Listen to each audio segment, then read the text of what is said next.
So I'm standing here in Craigstead in Brisbane, which is a really slick engine and engineering shop dedicated expressly to the use of supercars. Craig Haystead, the owner, is he's a supercars engine specialist. In fact, he's an overall supercars technical guru. So over some upcoming instalments, we're going to really lift the lid on everything Gen 3 Supercar. There's been a lot of progress, and it's really anticipated, due to be completed into next year. And equally as anticipated, over my shoulder, are the new Gen 3 engines. Now, those four engines you can see there, there's a current Holden engine, a current Ford engine, a new Gen 3 GM engine, and a new Ford Gen 3 engine. And I can assure you, that's the first time anyone ever has seen all four of those lined up together. Is that a tease? Yes, it is. We'll get to more of that later. So this is an impressive facility with impressive tools and equipment, but the elephant in the room right now is sitting up at the head of the queue here. Those two engines, the new Gen 3 engines, which have to be paratised, it's a lot of work. And it's this place here that's been making sure these two engines, the current Ford and Holden engines, are absolutely equal. So I can assure you we're pretty lucky to be in here. This ain't the domain of cameras in here. Pretty special journey we're going to take you on. So as we unravel and learn a little bit more about the process and the detail of this new engine program, we're going to hear from these two guys. Adrian Burgess, the head of motorsport, and Craig Haystead, our supercar engine specialist, who basically between them are charged with the responsibility of delivering these completely different engines with exactly the same outputs. That's a big ask.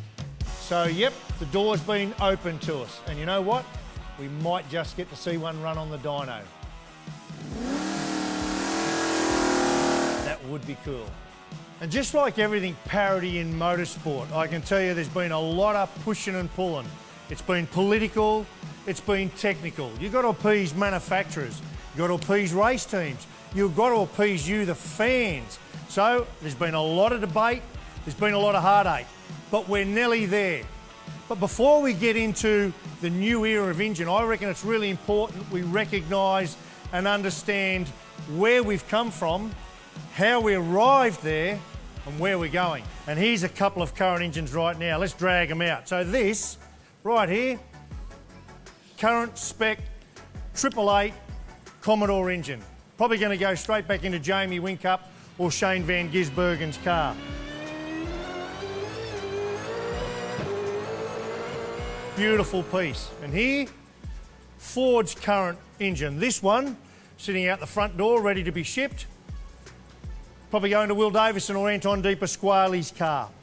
And these particular engines, they've served us very well. You know, we've had the same fundamental set of rules, 5 litre, 7,500 RPM, fuel injection, 8 trumpets, for about 30 years. There's a lot of history in it. It served us perfectly over that period of time. 650 horsepower and 480 foot-pounds of torque from these engines. Highly developed. It's a great success story. They've been shipped all around the world and no one has been able to do it better than our Aussie engine builders. These won't be retired as such, but what they will do is they'll flow down into Super 2 and Super 3 categories for the future. So that big horsepower figure, the big robust scream of the V8 is something that drivers all around the world aspire to. They love supercars. The drivers, they want something hard to drive. We're unique here. Our drivers are top class, and it's hard to drive our supercars, and they want it to be like that.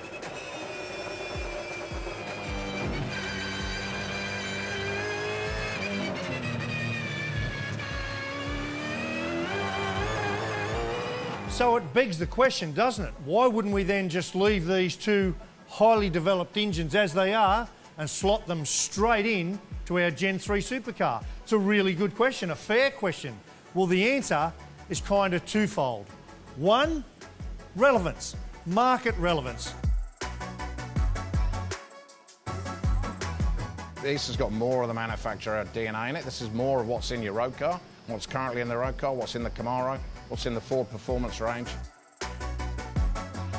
is bringing us up to date. You know, we've got to move on with our technology, with our racing. Whilst these engines have served us so well, I can assure you these engines as they sit, they have become what we call bespoke, unique to supercar engines. We said we want more OE parts inside the engines because the cost comes from everything being bespoke as we currently are. Now, the other thing when we talk relevance is just technology. Now, it's not that these current engines don't have great technology in them. They're quite sophisticated, quite modern. But at the end of the day, newer engines that are relevant to manufacturers also have relevance in terms of modern technology. You know, the electronics, the architecture, the componentry, it's just all a little more contemporary, isn't it? And look, it's not that I'm not trying to reveal these engines, I'm trying to tease them. We'll get to those. I just want to talk about these a little bit more because the second part, first was relevance, the other one is just the cost and we as a category can save a lot of money and spend that money in other important areas because we're spending way too much money on these engines, developing them, redesigning them, keeping them maintained. Teams are still developing engines, they are today. We want to take away the R&D and the need to have 50, 40 people designing things. We want to take that cost away and put it into the car and build a better car that looks good, races well. One of these engines, $120,000 to $160,000 to build new. That'll do about 4,000 Ks. Then they're in for a service or a rebuild, sort of major components, $35,000 to $45,000 for a rebuild. Well, that's got to stop. We've got to keep the lid on costs. It's not a spending war. We've got to move with the times. We've got to update the engines. We've got to give the team something that will go a little bit longer for a little bit less money. So now I want to introduce to you our two new supercar Gen 3 engines, one from General Motors, one from Ford. This one, well, this is GM's Camaro Gen 3 engine, very much based on GM's small block architecture. In fact, this is nearly still warm, you know. This is the engine that's just been plucked out of 888's test car, where they're just sampling it, putting some miles on it, getting it sorted.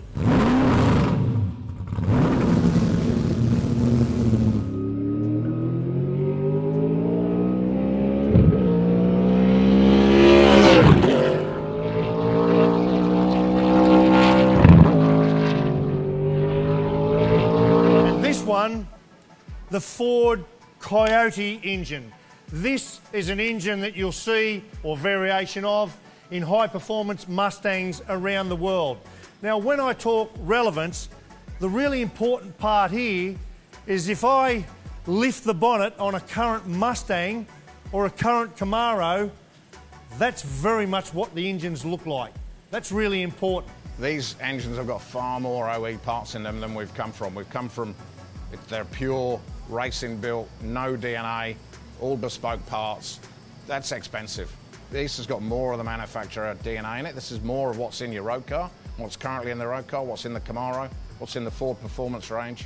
Both the manufacturers are really engaged. They're wanting more of their DNA, more of their OE parts in the engines. They are actively helping us with GM and Ford Performance in the US. They've got engines over there on dynos. They are really involved. So we will get to the specifications, but as you can see, more relevant, including aluminium blocks like you'd have in your road car, not the cast iron blocks that we've had on our previous or current engines. And of course, the other big, as we said, is cost. Now, supercars want these to roll out somewhere around $65,000 to $75,000 each. The current engine's $130,000, $150,000. This is going to be half that.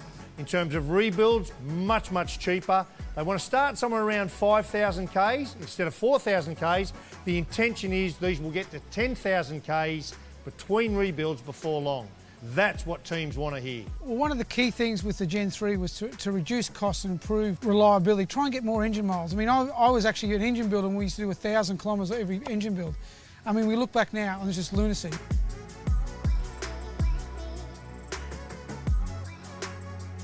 One of the ways they're going to do that is capacity. These are bigger capacity engines, therefore they're de-stressed, if you like, putting out big horsepower. We actually had a meeting with all the engine builders to discuss why their engines are rebuilt so frequently. We're stressing the engine, so one of the reasons to increase the capacity is to try and de-stress the engine and improve the mileage. GM's Camaro Gen 3 engine. This is 5.7 litre. When we look at the Ford Coyote engine, it's 5.4 litre. Why is that so?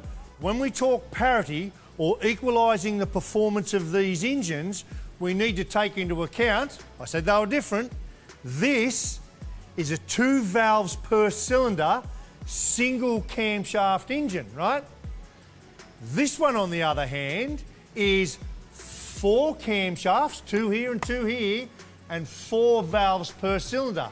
So that's extraordinarily different, but that's made up by making this one 5.7 and this one 5.4. People are probably wondering why one's a 5.7 and why the Ford's a 5.4. You've got to remember they're two completely different architecture engines.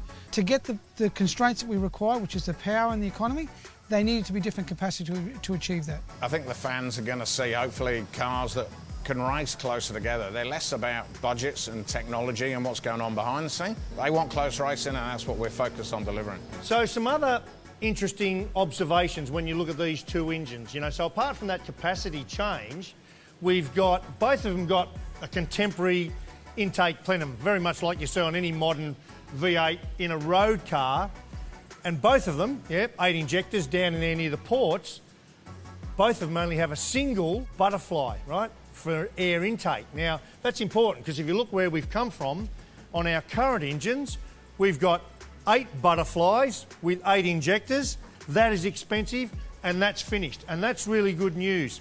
Having the two different inlet systems have two different throttle responses, and one of our concerns was that the single throttle body wouldn't be as responsive as the 8 individual ram tubes. One of the testing that Triple Eight have been doing has been about drivability. I actually spoke to Shane Van Gisbergen, and he said to me that the drivability is very much better than he anticipated and nearly as good as what we currently have.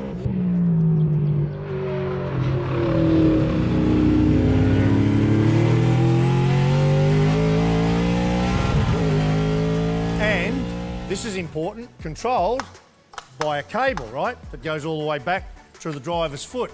On these particular engines, again, modern, contemporary design, we use what's called fly-by-wire. So basically, when the driver puts his throttle down, that sends an electric signal through the computer to this actuator to run the butterfly. So that's pretty cool and allows supercars to do a lot with that in terms of tuning and development of these engines. A couple of other observations, both aluminium block and aluminium heads. Where we've come from are cast iron blocks, much, much heavier. What else do we know? We've got things like the sumps and the oil pumps. A lot more of the componentry on these engines is going to be controlled, similar. And the other really good news for me, this DJR engine, if I pluck that out and try and put it in a Tickford car, won't fit.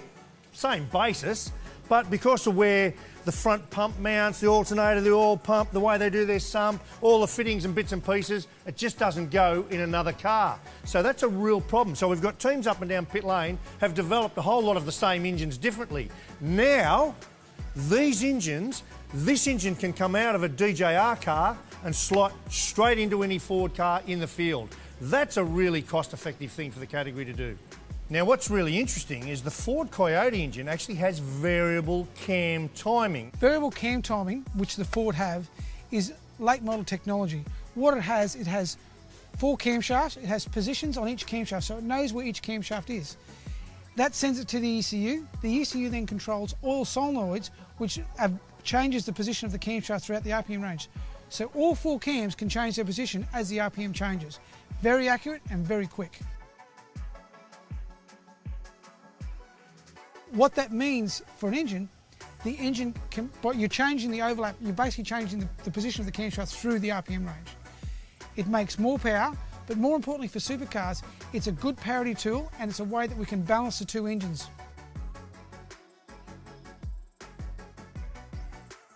So, in summary, 5 litre, 650 horsepower. Now we're going to knock about 50 horsepower out of these intentionally. There's going to be around 600 horsepower, but they're still going to make the 480 foot-pounds of torque that these existing engines make. When we mapped out the Gen 3 car, we wanted to try and keep a target of 300k down the chute to Bathurst, for example. So we've been able to take a lot of downforce off the car, so hopefully that allows them to follow a lot closer. When we've done that, we're taking weight out of the car, so we can easily come down from 650 horsepower we've got today to around the 600 now and still meet those targets, still be as fast down Conrod as we currently are. That enables us to go to a different engine architecture, move the rebuild limits where we are today around 4,000 out to around 10,000. That's all good things for the teams. Hopefully it's good things for the fans. So we've heard about where we've come from, how we landed here. We've looked at some of the basic specification differences between the two engines, but a lot of people ask me, and a lot of people are interested in process. How is it that we arrive at these two particular engines in this spec, ready to go racing? In essence, it's a kind of a weird structure. We have homologation team for Ford, which is Dick Johnson Racing, and we have a homologation team for Holden, or GM now, which is 888 Racing. They homologate or get ready for racing with approval the components that all the teams will be used. Now, whether that's aerodynamic components or engine components, they're responsible for it, and they do that in consultation with obviously GM, General Motors, and Ford respectively, and the teams on either side respectively. GM and Ford Performance in the US, they've got engines over there on dynos. They are really involved. We share all our information across the pond and obviously here with their engine homologation teams. It's a very collaborative process. So Supercars have already determined a specification, a broad specification for the engines, but with plenty of latitude for the manufacturers and homologation teams to go away and knock their socks off developing an engine. They rock up here with the engines that they want to present within those specifications. Craig Hasted and his team, Supercars, dyno, test, validate and go, no, didn't like that, do more of that, less of that. Yes, Roland did turn up with a 6.2 litre, but that's part of the process. We had to highlight what we want, they go away and build it, and then in the end we end up with what we need, and what we've currently got is right on the money. The process that's been developed for this originated 18 months, 2 years ago. We sat the engine builders down, we sat the manufacturers down, and together agreed on the outputs and on the constraints that we'd put around them for them to go away and design and build their engine. It wasn't Supercars saying you need to do this or you need to do this. We said you can't go over this, you can't go over this. And now, through that process and all the tools and equipment that Craig has around here, it's allowed him to manage and match very exactly the performance of these two engines. So we will measure the performance of the engine, we'll measure the fuel consumption, we'll measure the C or G and the moment of inertia. They give us their offering, their engine to be homologated, then we paritize it. And then we give it back to the teams, and then they go and race it, knowing they've got the same as the next guy. Such as the scrutiny of this whole new Gen 3 engine program, the way it's going to work is this. So Mostech Race Engines up here in Brisbane, who's DJR, the homologation team, that's their engine builder. They're going to not only be developing this engine, they're going to build all the engines for all the Ford teams, right? Over here, Kenny McNamara, KRE Race Engines, who are 888, the Holden come GM homologation team's engine builder, are going to build all the GM Camaro engines. Now, when they finish the first 25 odd engines, brand new to start this whole new system off, all of those engines are going to come through this facility, all be tested and tuned and allocated, if you like, at random. No one will actually know who owns the engine when they're built. They'll be allocated by Supercars. This is to ensure there's parity across the field, that no one can build a special engine for a special customer. Every GM car is going to have the same engine. Every Ford car is going to have the same engine.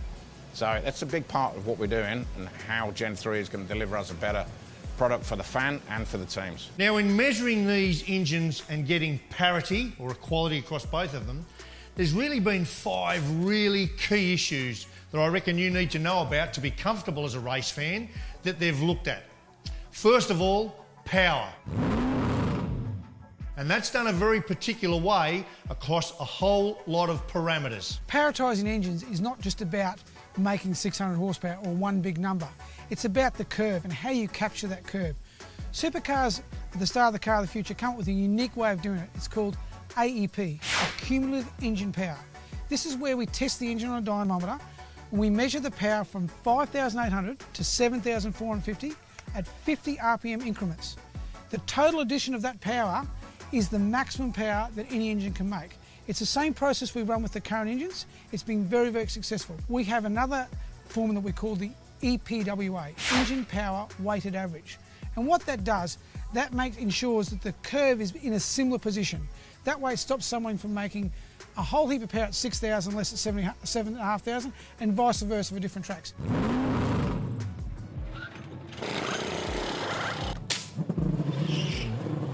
The next one, which is really critical, is fuel usage. We've got less than 6 kilometres to run. It's an unbelievable storyline. Whincup is out of fuel. He's really struggling to get this thing home. Just think about it, right? I've showed you before how I say Bathurst, at the end of the race, all day, might be 200 millilitres of fuel in a Coke can is the difference that's allowed you to win or lose. He was just told, use it down the hill. We've got to be able to conserve the fuel down the hill so you can go down to the chase on full speed. Look at this. This is a battle for Australia's biggest race. Now, I find it hard to believe they can match the fuel usage across two different engines, hauling 1.5 tons of race car up the mountain 161 times during Bathurst. Whincup is conserving fuel. Mostert is totally fine. The Bathurst 1000 victory. And Mostert tries to go around the outside. At McPhillippi, there's no space there. He tries to do it at Skyline. There's no space there either. We don't underestimate how important the fuel usage is in these two cars. He blocks down the inside because he can. He comes a whack and another whack. And Mostert goes through on the inside. This is huge in Australian motorsport. You've got to remember, if two engines make the same power, you're 3/4 of the way there using the same amount of fuel. The architecture and different engine sizes created some differences, but we're working on them, and we work closely with both the engine manufacturers here in Australia and in the US. Extraordinary motor race. Something you have never seen before. Winner of the Super Cheap Auto Bathurst 1000. I'm out of breath. It's an unbelievable outcome. Davison fourth, then Whincup. Seriously, out of words. I don't know how to describe what we're seeing here. We're close, and I honestly believe we'll be able to achieve the same fuel efficiency parity we have now, if not better. The third one is the weight of the engine. So whilst these are completely different now, when they're bolted into the supercar chassis, there'll be ballast applied to ensure they weigh exactly the same. But it goes further. Centre of gravity. If one has a higher centre of gravity than the other, that's a competitive advantage. And they're different. Look at them. So that's got 4 cams sitting up at the top of it. It's going to be different. So again, they'll go in this jig, this quirky jig that Craigstead has here. Really good tool that will measure the C of G of the engine. And then finally, the MOI, which is the moment of inertia. Effectively inside these engines, as we know, there's a whole lot of rotating parts, particularly around the crankshaft and the conrods and all that stuff. Now, making the same power is one thing, but the rate of acceleration is another. If this, for example, is lighter than that in its reciprocating or rotating parts, that's an advantage. So all of that will be measured and tuned to make sure the MOI is the same across both vehicles. So the end result of all of that, which I think is a great way to express it, if I'm the chassis, if I'm actually a Gen 3 supercar, whether I've got that bolted in me or that bolted in me, from a COG point of view, which is what it's all about, I'm not going to know the difference.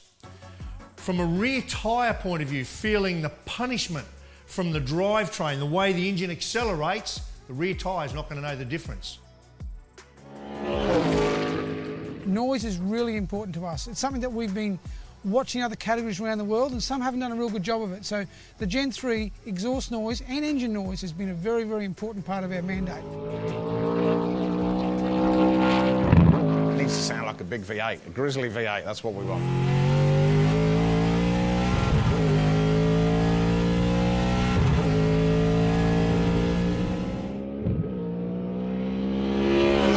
So there's kind of our process, and now we're going to get to the really important bit. In our next instalment, we're going to the dyno. I want to see this engine on a dyno, and I reckon I can convince these guys to show us an overlaid dyno map, GM versus Ford, because I still struggle to believe that they've got these two completely different engines exactly the same. But they assure me they are very, very close. And what I do know, I know these guys personally. If that's what they're telling me, I believe them. So here we are, I've talked this up, haven't I? And we are so privileged to be here at Craigstead's Engine Dyno, the Supercars facility that's done all the validation, testing, paratisation, equalisation of this new GM Camaro Gen 3 engine and the new Ford Coyote engine. And behind here, this is the dyno door. It's kind of like a vault, isn't it? Let's go in and take a look.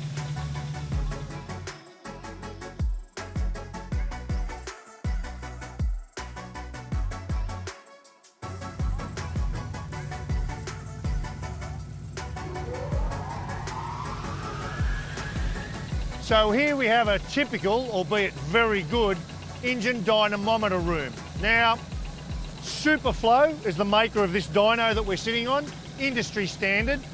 And what's interesting about this particular one is that it has this beautiful airflow system. So where you see this duct coming down here, I can tell you, and exiting out there, up above us, is $487,000 worth of machinery, air conditioning if you like, to control and regulate the flow across the engine.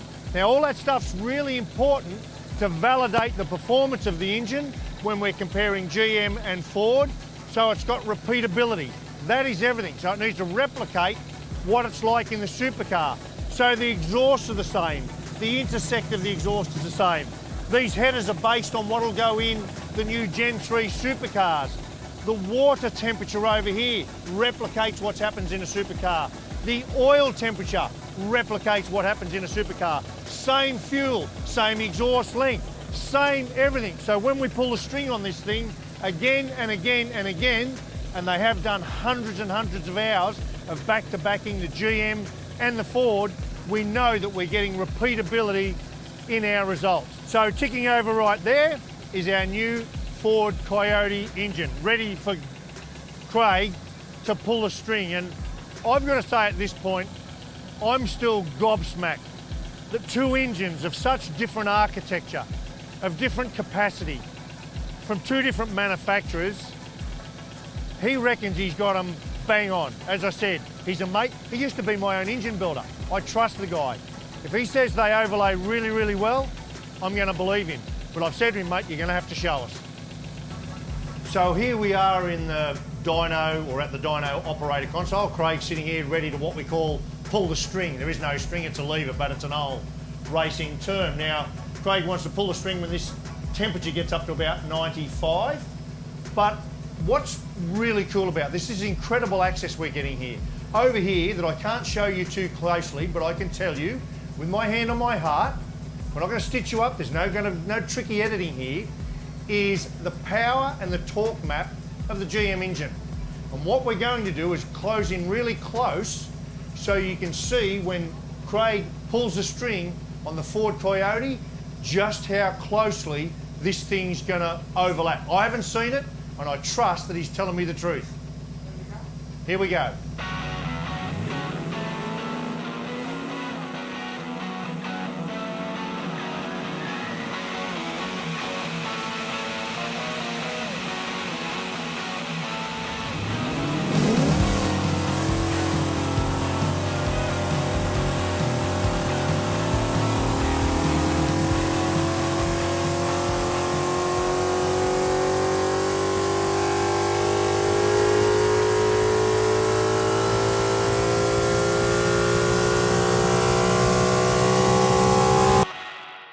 Wow. I've got to say, I'm blown away. I'm genuinely blown away. I didn't think for love nor money, this early in the program, that this could be that close. Mate, well done.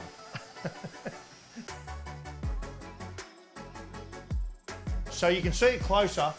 That's that Coyote engine overlaid with a GM engine. Now, what do I see there? Apart from two very, very close power and torque curves, this one power, this one torque, I also see a nice flat curve, much flatter than the curves we have now, which means these engines are going to be strong. They're going to be hard to drive. They're going to have a lot of power coming off slow curves. I really like what I'm seeing. We've showed you the tools and the techniques that have allowed Craig and Supercars to test, to validate the repeatability, to get parity, equalisation right across these two engines. And I sincerely hope you've been happy with what you've seen like I am. So that's the conclusion for now of our updates on the Gen 3 engine program. And I can honestly say I was impressed when I walked in here this morning. I'm way more impressed walking out of here this afternoon. But it's not about what I think. I reckon it's much more about what you think, the supercar fan, because what I've tried to show you here today through the work that Supercars and Craig are doing is that I think we've just shown there we can validate that, you know what, the work is good. The engines are close. The engines are going to race hard. We've got big, screaming, stonking V8s that we love. And that battle that started in Camaro and Mustang in the Australian Touring Car Championship way back in the 60s. Well, that fight is going to go on into the future. And looking at what I've seen today, it's going to be closer than ever.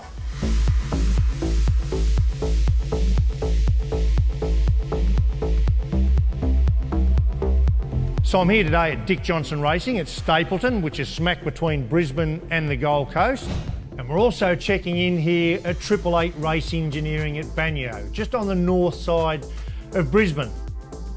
Why Dick Johnson Racing? Why 888 Racing? Well, they are the homologation teams for Ford and GM respectively. So they're charged with the responsibility of designing, developing, building and presenting the complete new Mustang and the complete new Camaro. So I want to dive in. We want to talk to some of the key players, both from Supercars, from motorsport operations, and from the teams themselves, and see just how progress is on this really significant milestone for our category. Now, these first two cars, the first Mustang and Camaro that are being built, are both prototypes, albeit they are pretty well how the finished car is going to be. Now, they'll be used initially, because they're owned by Supercars actually, they'll be used initially for aerodynamic testing, validation testing, a whole raft of testing, and presenting them obviously to the fan base who are hungry to see them. Now, although this introduction now has been pushed back rightfully, I think, to 2023, because it's a really big deal, these guys are working hard, as are these guys at 888, because both that Mustang and the Camaro Gen 3 cars are programmed to be revealed at Bathurst this year. You heard me right, this year. So of course we're going to get in close and have a look at the car, but before we do, I guess we've got to answer the big question. Why Gen 3? Why was it actually needed? Why the change? Well, I reckon that's a threefold question. One, manufacturer relevance, being relevant to cars that are currently manufactured and in production and sold in showrooms. Number two, the cost of competition for teams, which is increasingly high and arguably unsustainable. And number three, always looking to enhance the competition, to improve the cars and the way they race against each other, to improve the spectacle for you, the race fan. So let's delve in a bit closer and answer some of those questions more specifically, and what they've done with this Gen 3 car introduction to answer those questions. So let's talk about manufacturer relevance. It's an important topic, it's an interesting topic, it causes a lot of debate, but it's where we need to be as a category, and it's where we've kind of come from. The first reality is, so many of our previous years have been based around Commodore and Falcon. The reality also is that they're not made anymore. So that's how we landed, remaining with a Ford product with the current Mustang that we're racing, albeit that we had to modify it quite heavily to fit our current car of the future platform that we race on now.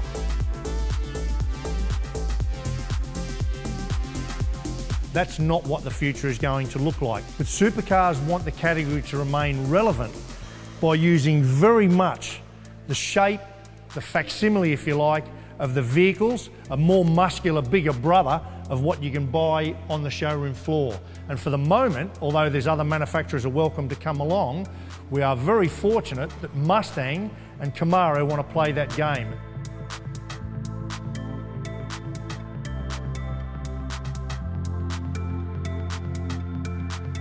The manufacturer relevance in the Gen 3 program is paramount. We needed to go and ask their permission to use these body styles in Gen 3, and this is what we're trying to do. We're trying to attract more manufacturers in. When you look at these cars, you can see their styling. You can see the front fascia on these cars looks like the road car. So we're using nearly 80% of the road car surface in our bodywork design. So you'll be able to sit the cars side by side with their counterpart, their road going counterpart, and it'll just look like a neat, aggressive version of the road car. They've put so much emphasis on this car from GM's side of things is because it's got almost the most road car DNA out of any racing car that they've produced. NASCAR, they have to conform to a sort of still a stock body, but for us, it's just they've got a clean slate basically. They've got to make the car as good as it can be, like the road car, but on steroids, and I think we've achieved that. We can't show you this complete car right now as much as I'd like to. There's a lot of IP and work going on still in finalising bodywork, and it'll be revealed at the appropriate time.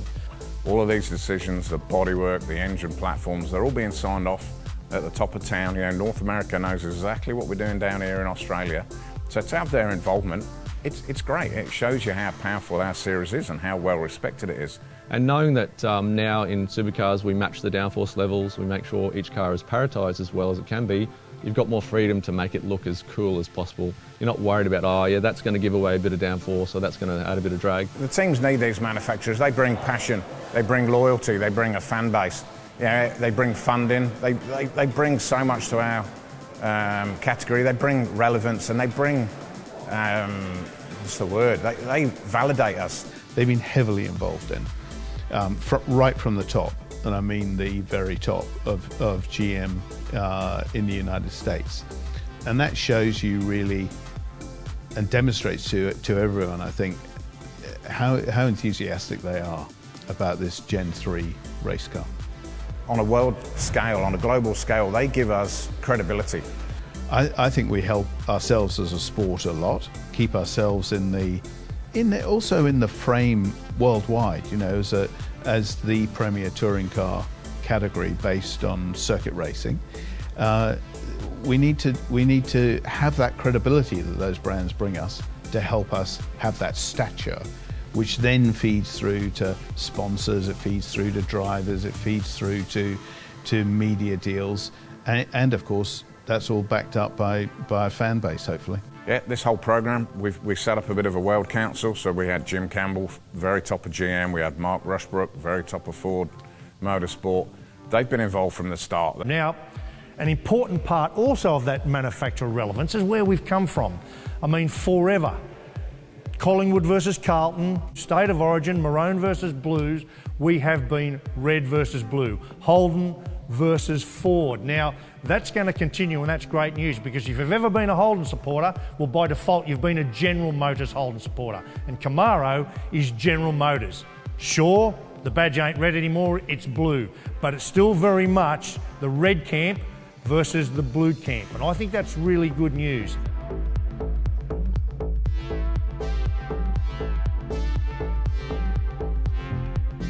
The transfer of the fan base from, in our case, with the GM Holden fans to the GM Chevrolet fans, to be honest, I'd be very surprised if it isn't almost automatic, because they'll identify with the V8 product. They'll identify with how brawny and how muscular these cars are, the noise they make, and hopefully the way they race. So for manufacturers, it's brand marketing, it's badge marketing of the particular vehicle in a sporting and competitive environment to win the hearts, the minds and the loyalty of fans. And we should be so lucky to have so many of you. It's about projecting those brands and making people feel good about those brands. Now, I'm not going to suggest that the Gen 3 cars are full of road-going production parts, because they're not. It's more the external surfaces, the engine architecture. The manufacturers want to have their brand out there. They want to have the brands racing that are not necessarily all about the actual cars they're racing. I mean, for instance, the Ford Ranger outsells the Mustang 10 or 12 to 1. And so it's really about selling Rangers. And for Chevrolet, in this country. It's really about selling Silverados. The other thing is, in a world of motorsport, if you do like sophisticated production sports cars that are almost built as race cars off the showroom floor, well, knock your socks off. GT's out there for you. It's a great category, no problem at all. And over here, if you like the really manufacturer relevant, smaller, slicker, modern, super high tech little race cars, well, TCR's out there for you. But sitting here in the middle is what Supercars is. These cars are designed to be the premium, to be big, fast, risky, that require the best and highest skilled drivers in the world to master them.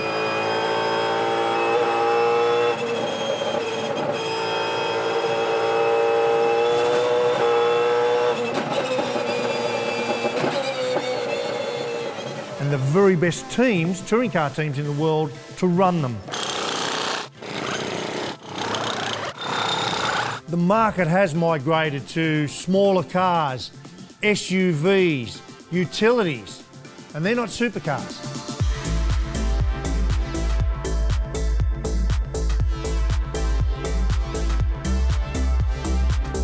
So I reckon we've finally arrived at that crossroads, you know. Are we manufacturer relevant, or are we sports and entertainment? And whilst they're not mutually exclusive, I actually pleasingly think we're finally arriving at we're probably more sports and entertainment, but we've got some manufacturer relevance piggybacking along for the ride. We're a bit of everything. We are a bit of everything. We want to appeal to the manufacturers, but equally we can't take our eye off what we want to deliver for the fans. We're entertainment. I don't think you can always hark back to previous eras where you just want to be exclusively manufacturer relevant. I mean, if I go back to the era that I loved, Brock, Johnson, Moffat, etc., that decade at Bathurst, say in the 70s, back then, typically there was one, maybe two cars on the lead lap, usually one, right? If I fast forward now to all the evolution we've done to our race cars, we have more than half the field typically on the lead lap at the end of Bathurst, and the race isn't won by 1 lap, 2 laps, 3 laps, 6 laps. Races are typically won by 6 tenths, 8 tenths, 1 second or 3 seconds. Well, Bathurst, 1,000 and Mostert tries to go around the outside. He had a 3-second margin. He blocks down the inside because he can. He cops a whack and another whack. And Mostert goes through on the inside. This is huge in Australian motorsport. And that's because of the development of the race cars as a racing product rather than manufacturers just going racing, which is different. But we're not that. And as much as we loved the days where you drive vehicles off the showroom floor and race them, well, they're long gone. This category has got so much to be proud of, so much to enjoy and harness, and we don't have to reinvent this wheel. We've just got to tweak it here and there. We've already got a great product. Hopefully we're going to have a better product again. So we want to wear the t-shirts, we want to wear the caps, we want to wear the brand. This car is low, it's wide, it's fat, it looks good, it's got great wheels, the bodywork looks amazing. So Gen 3 is manufacturer relevant to the extent that allows those manufacturers to showcase their hero cars. At the end of the day, we want this to be a show. Up on a platform that is really aspirational, and it portrays an image that, for both Ford and GM, you know what? We race, we compete, we are competitive. The cost of competition, which has been through the roof for many years. It's the nature of our game. Think about it. You compete every few weeks and you go and do it in front of the public, and then you come back and you research and you develop and you change and you build and you develop further your race car to take it out 2 weeks later and race it again. The cost of that is through the moon, and that's got to stop, and that's what Gen 3 seeks to do. Let me give you an example. So here is a front upright. Sits on the front of the vehicle there, basically holds the brake caliper on here, holds the front wheel on, attaches the suspension to it. A real key component of the race car. Now, because it's not completely controlled, some of the elements in terms of where you can bolt things on are roughly controlled, but because it's not completely controlled, it becomes a development item. Now, this particular one here might be version 345, maybe version 6 here at 888 Race Engineering. They're extremely expensive. I mean, have a look at that. What a beautiful piece of engineering, right? Now, they'll redevelop this front upright just to change a little bit of caster trail, a little bit of geometry on the front, a bit of adjustability. And then if you're a team down the pit lane and you know that's going on, well, you've got to have it too, so you spend the money. And then it's got to have a couple of wishbones connected to it, because they'll be different now, to go in and put on the front of the car. You need one for both sides of the car, then you need a set of spares, and then you need it for both cars, etc. Now, a set of these and the suspension to go with it might be $30, $40, $50, $60,000 a set, complete with all the goodies on there. And they develop them over and over and over again. Well, that has got to stop, because if you apply that logic to all the parts on the car that are free components, free to develop, well, you can see the arms race of cost that goes on. Now, none of that makes the show better for you at home, doesn't put more bums on seats. What we will be doing, we'll be having pure race teams. You don't need to be the world's biggest manufacturer with 50 people at your factory. We want racers and race teams. It's about removing the barriers of entry. So that could be for a manufacturer, could be for a team. You know, we've got some great teams in our Super 2 feeder series. We want to see them come in. Where we go to now with Gen 3, which is really exciting, here's a new front upright. One single milled, CNC milled front upright out of a solid bit of aluminium billet, exactly the same for the Camaro, the Mustang. One price for everyone down the pit lane, one variant, never to be changed. I reckon that's brilliant. And it gets better because what comes with it then? Wishbones. So here's a control wishbone for Gen 3. One variant, same for everyone. I can tell you straight away, it's very robust, it's a little heavier, made to bang wheels. And what's really good? That's exactly where we're going as a category with Gen 3. So on this car, and we'll show you a lot of them, is parts are going to be built to a specification, a common specification up and down the pit lane across both manufacturers. So the spending can stop. Underneath this car, the chassis is the same for everybody. Everyone's got exactly the same kit. It's all been designed to exactly the same set of rules, the same CAD drawing, the same information. So everyone's got that same thing. And what you can do is spend then money in other areas. Good people, better people, a bigger truck, whatever you need to have, better pit equipment.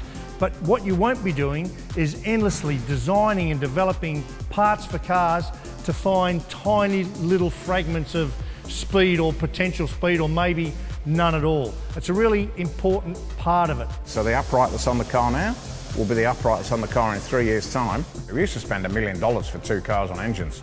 This is going to be a fifth or a quarter of that.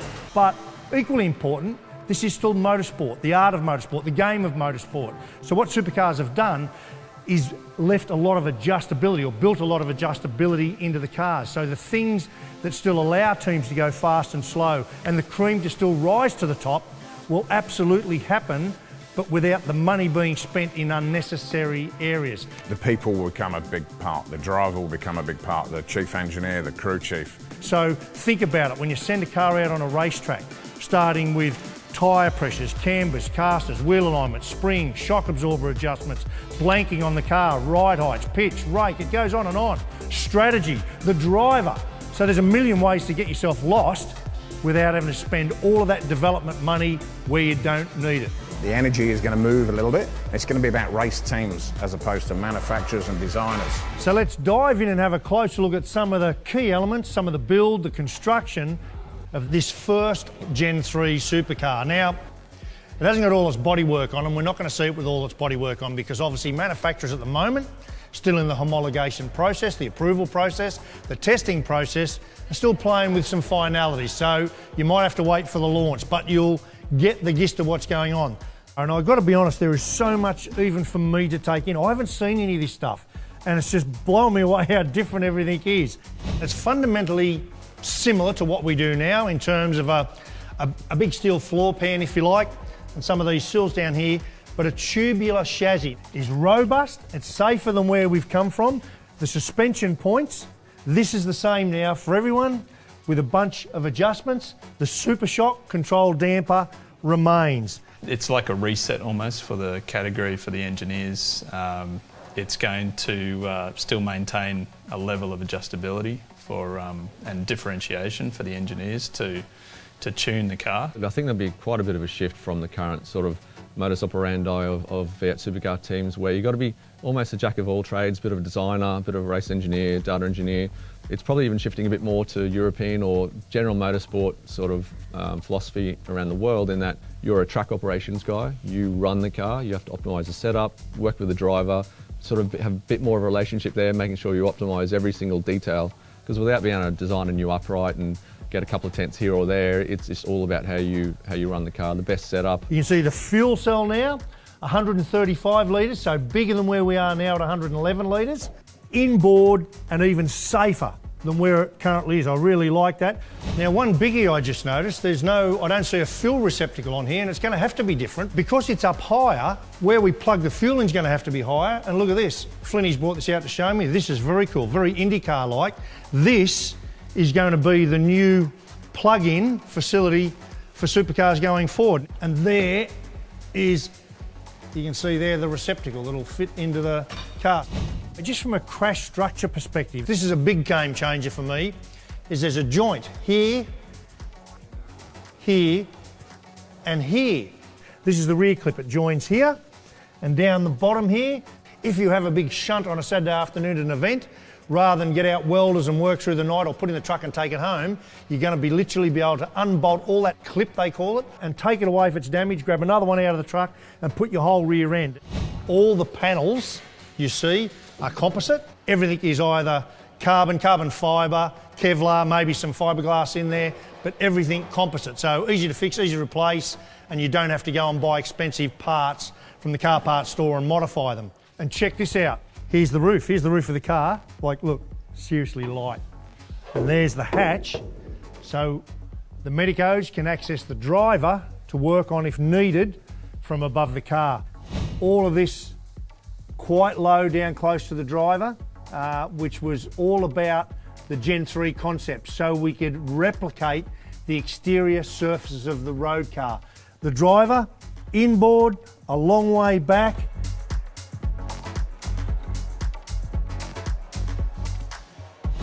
And of course, then there is aero. This is a real big one. It's been done to enhance the quality of the racing so cars can race closer together, particularly in corners and coming off corners, increase the braking distances. And the way we're going to do that is by lifting a whole lot of downforce off the cars. We want entertainment. We want the cars up close to each other, nose to tail into turn one at SMP and then out braking each other into turn two.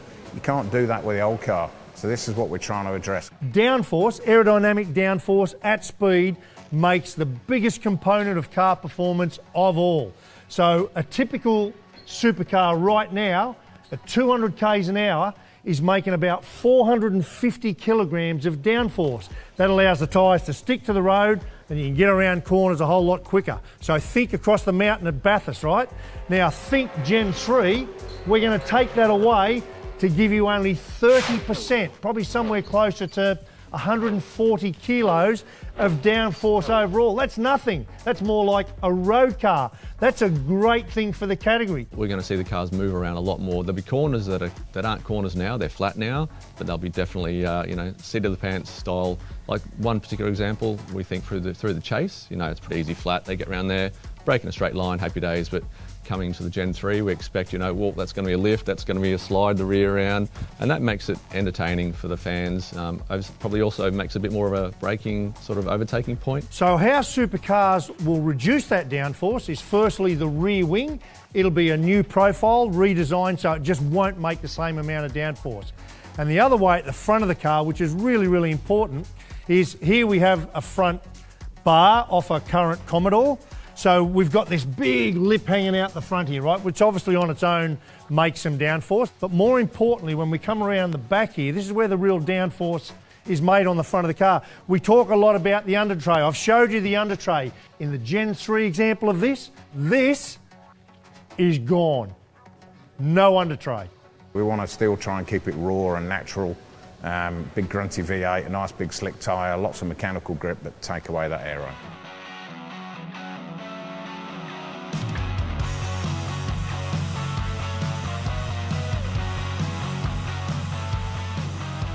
You know, as much as we wanted to show you these Gen 3 cars during this series in all their fully dressed glory, well, we couldn't. The manufacturers wouldn't let us. You know, understandably, they were really defensive, particularly about the visual identity of the car, the visual IP, if you like. What I like most of all, they really wanted to hide all those elements from each other. And that tells me that rivalry, you know, what we've known as red versus blues, now Ford and Chev, right back to where we started, is kicking hard and alive and well. That's really good news. So after years of design, debate, politics, COVID-induced dramas, well, this is it in all its glory. Supercars Gen 3.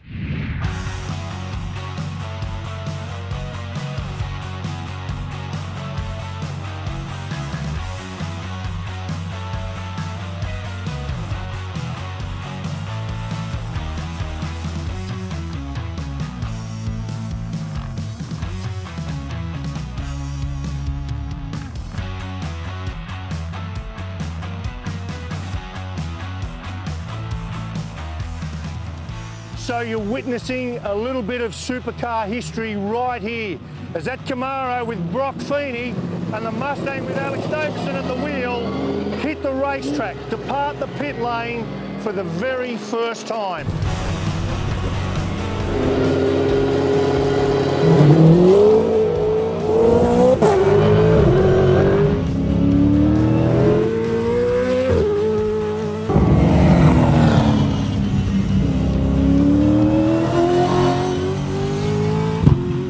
But you know, at the end of the day, this is really about pulling on our hearts and minds. And I tell you what, it's got me. I mean, look at this thing. Just look at it. The Mustang body shape, now defined by the very things that are and always have been Mustang. A small glass house, a sporty turret, beautiful big wide hips, but look at that big, loud, proud bonnet sticking out there now. Utterly gorgeous. And how's this General Motors Chev-powered Camaro, just like the Mustang? Look at this, muscular shapes. I mean, how's the frontal aspect of this vehicle in your face? The beautiful big curves, wide arches. How's the waistline on this thing, the hips on it? I love most of all this big, high waistline on the Camaro, because that aperture almost looks like an armoured car. So here we are again, you know. This is a modern take on where we started right back in the 60s. Mustang versus Camaro. This is no different to red versus blue. This is Ford versus Chev. We should be so lucky. And if I've seemed enthusiastic about this Gen 3 program, because I genuinely am. I've bought into it, I believe in it. There was a set of objectives set for this new series of race car, and they've been ticked. And a whole lot of really dedicated people have made this happen. And we weren't aware of the sheer volume of work that was going on. So you know what? I reckon I've said enough. I'm now just going to let the pictures and the sound do the rest of the talking.